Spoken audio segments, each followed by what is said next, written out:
have a really cool little crew over here. So we kind of tease and laugh and we say that Judah is like the Oprah of the cosmos.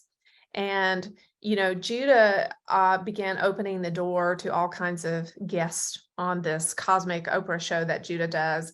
And so these guests would start popping in, and, it's the reason we tease and say it's like Oprah because, if you ever get a phone call from Oprah, your life just totally is going to be turned upside down. You're never going to be the same. And then when she starts introducing you to her friends, you know that every single one of them is also going to be a total game changer for you. And so this is how it's been with Judah. As I got to know Judah and began channeling, Judah began passing the mic to other beings. And it took me a little time to kind of get oriented and figure out what was going on. And we were introduced to quite a few different beings. I think it's, in my imagination, it's kind of like, the word gets out, when you're a teenager and you throw a party and you only invite like 1 or 2 friends, but then people keep knocking on the door because somehow the word's gotten out that you've got a party going on. So they just, before you know it, there's people swinging from the rafters. So it was kind of like that, it's like the word gets out, I guess, in the realm of the spirit. Hey, there's this woman who will give you the mic. And she's throwing a party and there's angels showing up. So let's go. Yeah. And so we've had, I'll tell you a little bit and then I'll circle back to the mediumship part because that's a little different. But we've had Edgar Cayce come through. We've had Albert Einstein, Joan of Arc.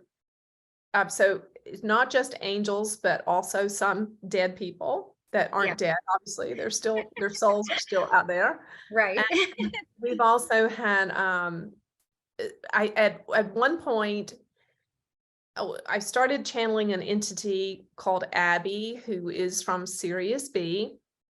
And she's a water being, kind of like similar to what we would think of as a mermaid.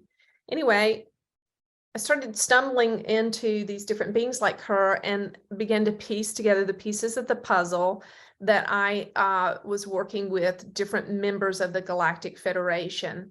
And so once the kind of introductions were made, the team kind of began to assemble, and then it became a really tight knit team.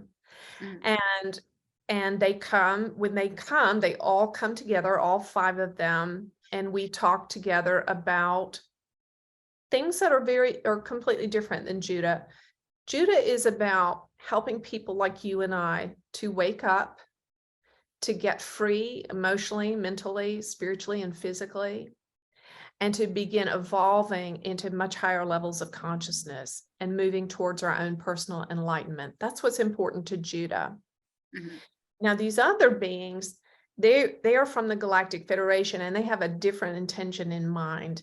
They are working with folks like myself who are willing to give them a voice for their messages to prepare us for what's coming in the realm of disclosure. And what I mean by disclosure is, as they've explained, there's a time coming much sooner than we think when everybody in the world will have their eyes open to the fact that there are other interstellar races out there, alien races, extraterrestrials, interdimensional beings, whatever you want to call them. They've explained to me that sometimes when people are being visited by spirit beings from the unseen realm, they think they're angels, and they are. Sometimes they think they're angels, and those beings are actually ETs from other races. Sometimes people are being visited by ETs and think they're angels, and vice versa. So anyway, their mission is really just to ease the transition for us, to help us get over our fears, our misconceptions, our worries about the changes that are going to come, and really prepare us, and really to build bridges of friendship so that we don't really flip out and lose our cool when these things come to light. And another reason that they're talking through people like me, and there's many out there, others out there, is because they haven't found the reception and cooperation that they would like to have from governmental leaders and governmental organizations. And so they're kind of going rogue and working with common everyday people that are more apt to be open to their message. And so we have in the team of the Galactic Federation that we work with, we have Zed, who is a tall gray. We have Judah. I represent Judah within the team. There's Abby from Sirius B. There is the Pleiadian sisters. And there's Lars of Arcturus, who is a commander he's military-like in nature in his post.